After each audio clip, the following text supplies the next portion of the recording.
Je lève les yeux vers les montagnes. D'où me viendra le secours? Mon secours vient de l'Éternel, qui a fait les cieux et la terre. Il ne permettra pas que ton pied chancelle. Celui qui te garde ne sommeillera pas. Non, celui qui garde Israël ne sommeillera pas, il ne s'endormira pas.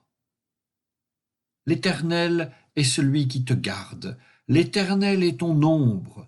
Il se tient à ta droite. Le soleil ne te frappera pas pendant le jour, ni la lune pendant la nuit.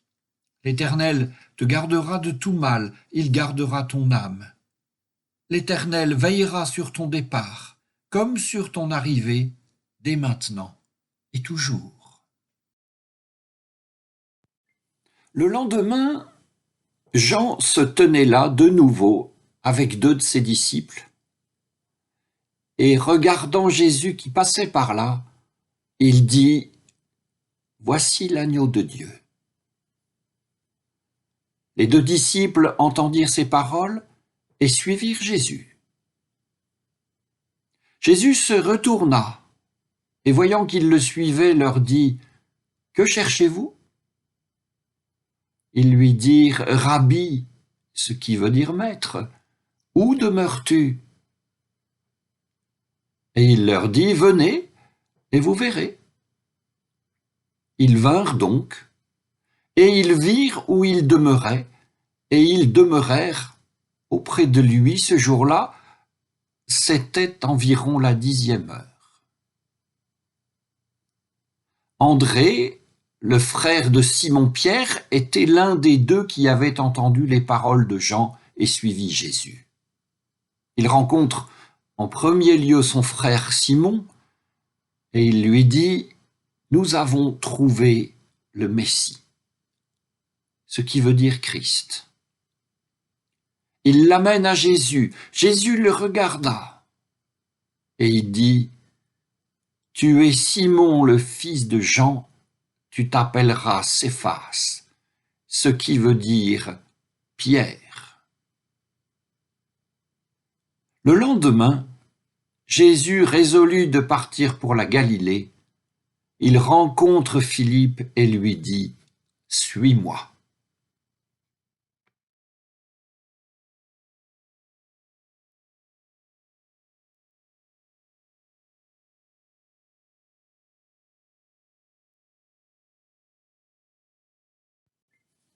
Le lendemain, Jean le Baptiste se tenait là de nouveau avec 2 de ses disciples, et voyant Jésus qui passait, il dit « Voici l'agneau de Dieu ».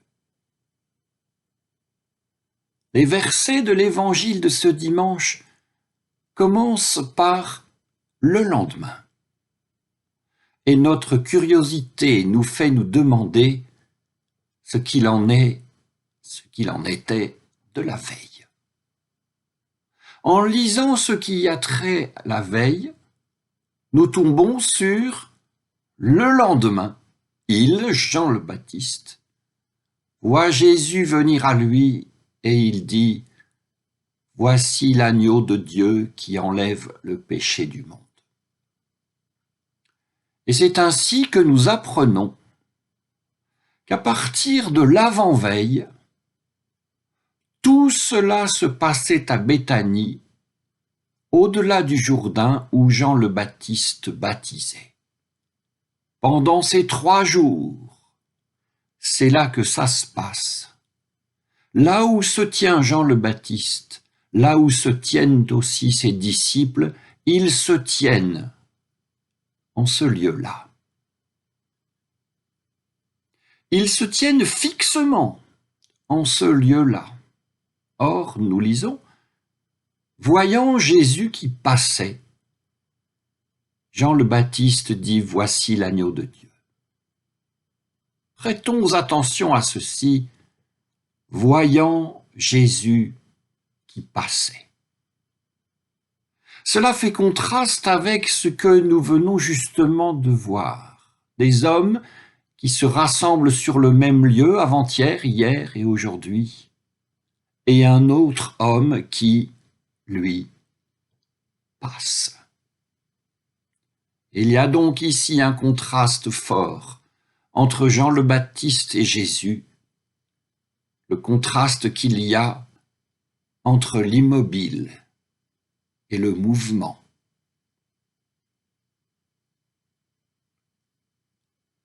Même si, dans ce tableau très simple que nous dépeignons, Jean le Baptiste et ses disciples représentent l'immobile, Jean le Baptiste trouve en lui ce qu'il faut d'énergie et peut-être de courage, nous allons le voir, pour une prise de parole, et il dit « Voici l'agneau de Dieu ». Laissons quelques instants Jean le Baptiste et projetons-nous quelques siècles plus tôt, lorsqu'un petit gars de rien du tout appelé Samuel faisait son apprentissage d'homme de Dieu auprès d'un vieux prêtre du nom de Élie, au sanctuaire de Silo, quelques dizaines de kilomètres au nord de Jérusalem. À Silo, très ancien site où se pratiquait le culte et où se rendait la justice, à Silo, tout s'était figé, puis gâté. Les fils du vieux prêtre étaient décadents, leur père était un faible, et Dieu n'allait pas tarder à parler. Dieu n'allait pas tarder à parler, mais qui allait authentifier la divine parole? Eh bien, lorsque Dieu appelle enfin Samuel, c'est le vieux prêtre Élie qui saura authentifier la divine parole, et avec un courage inouï, il exigera que l'enfant fasse connaître exactement tout ce que Dieu aura dit. Et ce que Dieu dit ce jour-là, condamné sans pitié aucune, Élie, le trop vieux prêtre, et ses vauriens de fils. Il y a souvent, dans la Bible, une association pleine de vérité entre la douceur de l'appel et l'exigence de la mission. Revenons à Jean le Baptiste et à ses disciples qui sont là, ainsi qu'à Jésus qui passe. Bien qu'immobile, Jean trouve en lui-même, l'inspiration et la force de dire « Voici l'agneau de Dieu ». Et il s'ensuit sans délai aucun que les disciples de Jean le Baptiste, entendant ces paroles, suivirent Jésus. Pour Jésus, 2 disciples de plus, ses premiers disciples, et pour Jean le Baptiste, 2 disciples de moins. Et retenons ici que la parole inspirée, la parole de vérité, celle qui dit le Christ et qui montre le Christ, rapproche du Christ ceux qui l'entendent et les éloigne en même temps de ceux qui la disent.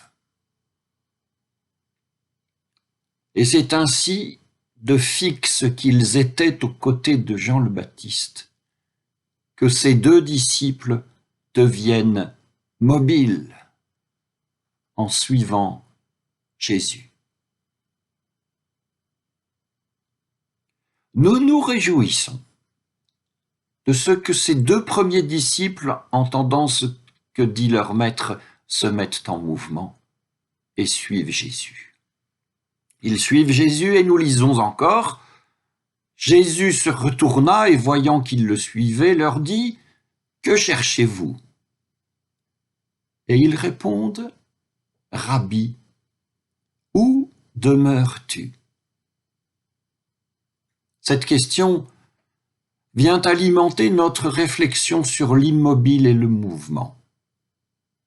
Ces 2 disciples se sont certes mis en mouvement pour suivre Jésus, mais la demande qu'ils adressent à leur nouveau maître est une demande de demeurer, de rester là quelque part.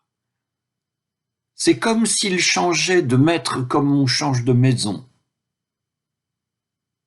Et les voilà donc, ces deux disciples, prêts à une nouvelle immobilité. C'est leur faiblesse qui se manifeste là.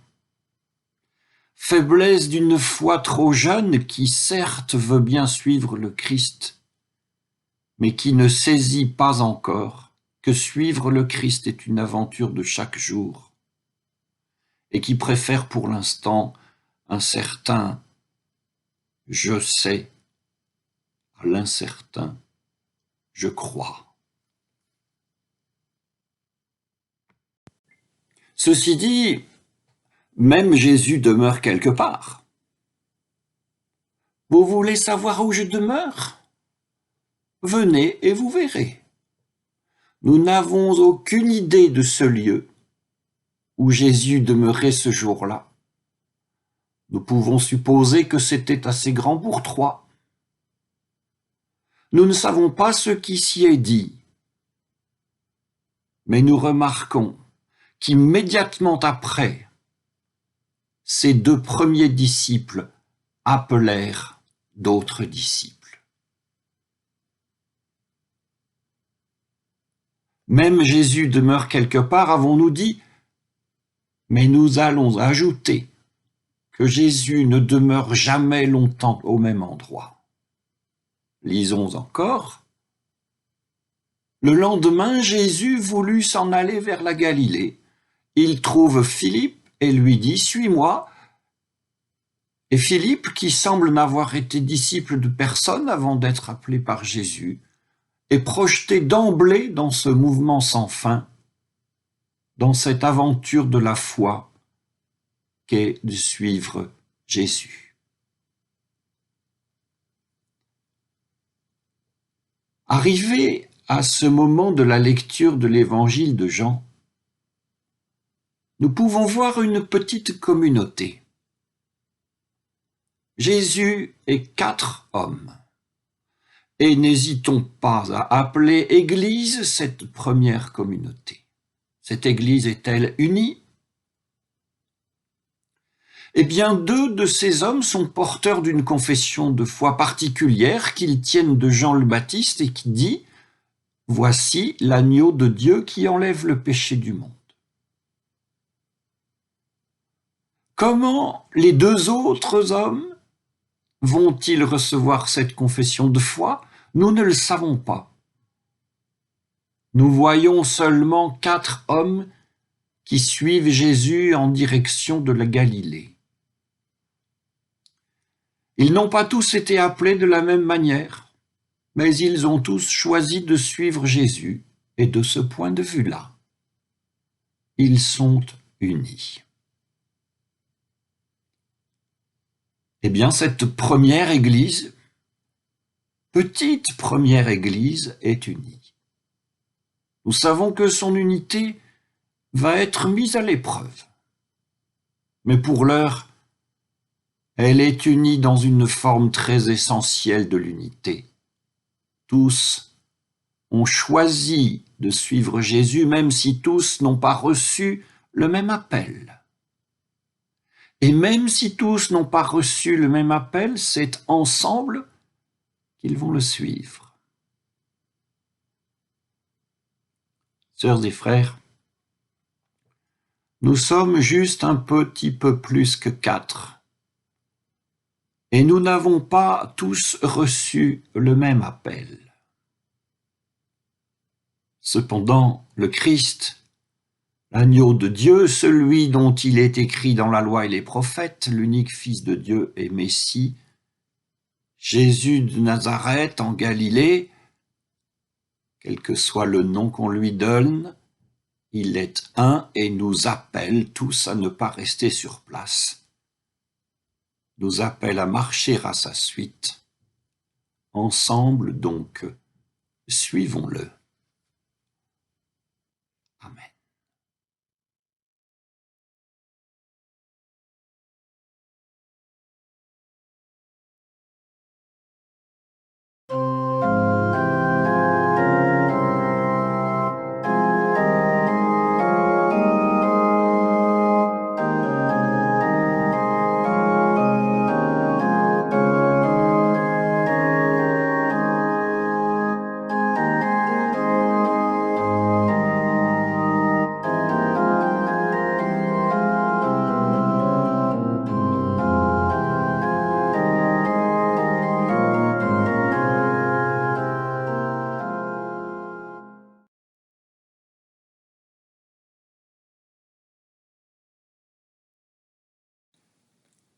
Éternel notre Dieu, nous te prions pour tous ceux pour qui la vie est dure. Elle est dure pour nous et elle est dure pour beaucoup. Dure à cause du manque de travail ou du manque d'argent. Dure à cause de l'inquiétude et de la peur. Inquiétude pour nos aînés, isolés parfois au cœur même de leur maison de retraite. Inquiétude pour nos jeunes, désorientés dans leurs études ou leurs choix professionnels. Inquiétude pour les malades et les mourants qui nous sont proches et qui luttent. Inquiétude pour l'avenir de notre monde, dont les gouvernants semblent parfois si peu sages. Et nous nous souvenons de la longue nuit de Gethsémani. Mais lorsque ton fils Jésus, sur les chemins de Palestine, a rencontré des humains frappés par le mal, le malheur ou l'adversité, il ne s'est pas laissé décourager. Il a toujours soutenu, relevé, guéri. Nous ne sommes pas capables de ce toujours, mais nous pouvons, à son exemple, essayer de ne pas nous apitoyer sur notre propre sort, garder au cœur le souci d'autrui plus que celui de notre propre personne, et agir modestement là où nous sommes. Alors oui, nous te le demandons. Ne nous laisse pas nous complaire dans la colère et le ressentiment. Ne nous laisse pas sombrer dans un catastrophisme mortifère. Ouvre nos yeux et nos oreilles, afin que nous repérions partout les germes de l'espérance. Aide-nous à en donner nous-mêmes à nos frères et à nos sœurs. Nous te le demandons, au nom de notre Seigneur Jésus-Christ, dont les bras en croix ont dessiné à jamais, entre ciel et terre, le signe de ton alliance avec notre humanité.